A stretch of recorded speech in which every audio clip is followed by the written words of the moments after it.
آپ نے محافظ ختم نبوت، سفیر ختم نبوت حضرت علامہ مولانا پیر سید اجمل شاہ گیلانی رحمۃ اللہ تعالیٰ علیہ کا ذکر کیا، اور میں ناظرین کو بتاؤں کہ چونکہ قبلہ شاہ صاحب سے ہماری ایک محبت ہے، ایک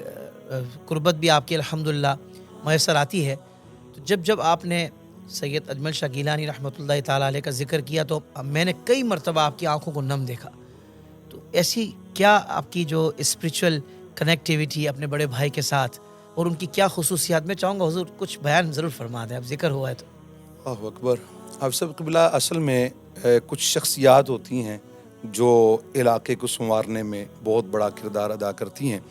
اور اکثر یہ میری بات نہیں ہے، میرے تایا ابو جی حضور، ابا جی حضور نے، ان دونوں نے مل کر اپنے اس شہزادے کی تربیت کی، اور اس شہزادے نے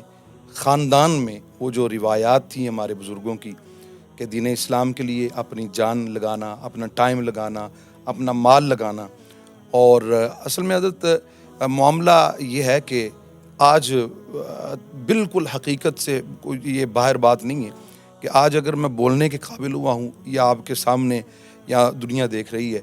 تو فقط اور فقط یہ پیر سید محمد اجمل گیلانی علیہ رحمہ کا فیضان ہے۔ اللہ حضرت معاملہ یہ ہے کہ جب والد گرامی تایا ابو جی حضور نے چاہا کہ کوئی ایک ایسی مسجد بنے اپنے ہی وہ زمین کے اندر بنے، اور ساتھ کوئی ایک ادارہ، ایک کمرہ چاہا، تو اس وقت پیر سید محمد اجمل شاہ صاحب گیلانی علیہ رحمہ وہ بالکل جو ہے نا جی فراغت ان کی ہوئی تھی اداروں سے نکل کر، تب تشریف لائے دورہ حدیث شریف کر کے،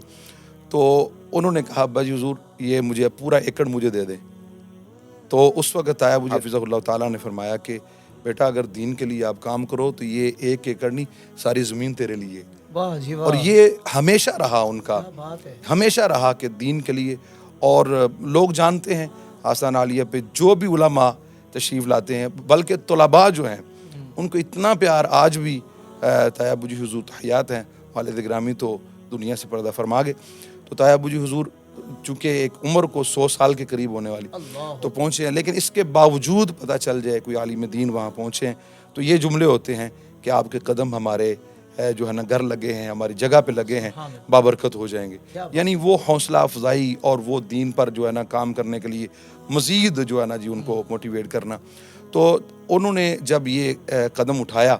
تو پھر جامعہ اکبریہ فیض العلوم کی جو ہے نا جی آپ نے بنیاد رکھی تھی، اور مجھے پتہ ہے اور یہ بھی میں جانتا ہوں کہ قبلہ کچھ شخصیات ہوتی ہیں جن کے ساتھ لگنے کی وجہ سے بندے کے اندر چینج آتا ہے، چونکہ وہ ایک محدود ایریا تھا، ایک علاقہ ہے، لیکن جب مولانا شاہ نورانی صدیقی علیہ رحمہ سے حضرت جو ہے نا قائد ملت اسلامیہ سے ملاقات ہوئی تو وہ پھر ایک علاقے کے لیے وہ قائد نہیں بنے بلکہ وہ پھیلے، ان کا ورک پھیلا، اور دین کے لیے ان کے مزید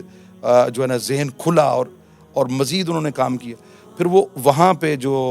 اس کا افتتاح تھا وہ بھی ادارے کا حضرت قائد ملت اسلامیہ نے کیا، اور ہم اس وقت چھوٹے تھے، ہم نے دیکھا اپنی آنکھوں سے، تو وہ جو دین کا ایک پودا لگایا تھا اس کی آبیاری کے لیے۔ اور حافظ صاحب قبلہ میں یہ بھی عرض کرتا چلوں کہ آج اگر ہمیں نظریات ملے ہیں یا نظریات کی سرحدوں پر کھڑے ہو کر کوئی بات کرنے کے قابل ہوئے ہیں تو وہ پیر اجمل شاہ صاحب گیلانی علیہ رحمہ کی سبحان اور ساری کوششیں ہیں۔ اور حضرت میں یہ عرض کرتا ہوں اس وقت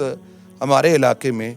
کون جانتا تھا کہ رضا کون ہے، وہ حقیقت بات کر رہا ہوں، صحیح، اور یوم رضا کے نام پر وہ اس حالت میں اور اس طرح شادمانی کا، خوشی کا اظہار کرتے تھے۔ ہم تو چھوٹے تھے، ہمیں نہیں معلوم ہوتا تھا کہ یہ کیا کر رہے ہیں، یوم رضا، یہ رضا کیا ہے۔ تو پھر وہ جو آگے بڑھے تو پتہ چلا کہ یہ اعلیٰ حضرت امام اہل سنت کی جو تعلیمات ہیں اور جو نظریات ہیں اہل سنت کی، جو اعلیٰ حضرت امام اہل سنت نے جس کی تشریحات پیش کی ہیں، ان کے کیسے داعی تھے اور ان کو فروغ دینے والے کیسے تھے۔ میں حضرت قبلہ اگر ان کی باتیں کروں تو ختم نہیں ہو سکتی باتیں، حقیقت بات ہے۔ اللہ وہ ایک جملہ کہا کرتے تھے، ہمیشہ کہا کرتے تھے، اور میں یہ سمجھتا ہوں کہ یہ میرے لیے بہت بڑا مشعل راہ بنا، میرے لیے ہدایت۔ وہ فرماتے تھے کہ مجھے سم ٹائم ہوتا ہے بندے کے اوپر تصوف غالب ہوتا ہے، سمجھتا ہے دنیا سے الگ تھلگ ہو کے بس اللہ کی رضا کے لیے بیٹھا رہوں، اللہ اللہ کروں اور دیگر معاملات، تسبیحات، درود و سلام۔ تو انہوں نے کچھ بھانپا، اس وقت میں کراچی میں ایک اسٹوڈنٹ تھا، پڑھ رہا تھا، تو مجھے فرمانے لگے, میرا بازو پکڑ کے فرمانے لگے دیکھو میں کیا دیکھ رہا ہوں. تو میں خاموش ہو گیا. فرمانے لگے ہاں ہاں مجھے صوفی چاہیے, لیکن مجاہد صوفی چاہیے. یہ نہیں ہے کہ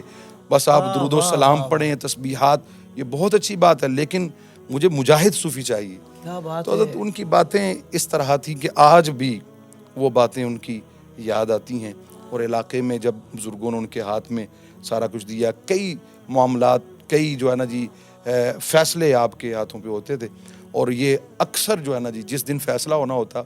پوری رات ہم خود دیکھتے, سوتے نہیں تھے. اور فرماتے تھے کہ جس وقت آپ کو فیصلہ کرنا ہو اور اللہ اس کے رسول کی رضا کے لیے کرنا ہے, چونکہ ہماری تو پہچان ہی یہی ہے,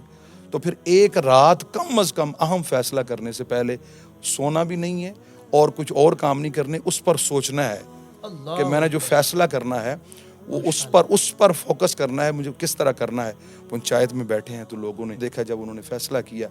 تو پھر ایسا ہی لگا کہ جیسے واقعتاً کوئی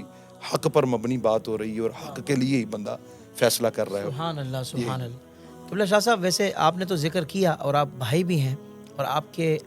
لیے ایک بڑے مینٹور ہیں, آپ کے بڑے بھائی انسپریشنز ہیں, مگر آپ کے علاوہ میں نے کئی علماء کرام سے, بڑے بھائی جان قبلہ سید پیر سید اجمل گیلانی شاہ صاحب رحمۃ اللہ تعالیٰ علیہ کے حوالے سے میں نے وہ باتیں, وہ جملے سنے, اور جو آپ کی خدمات دینیہ ہیں وہ سن کر میں حیران رہ جاتا ہوں کہ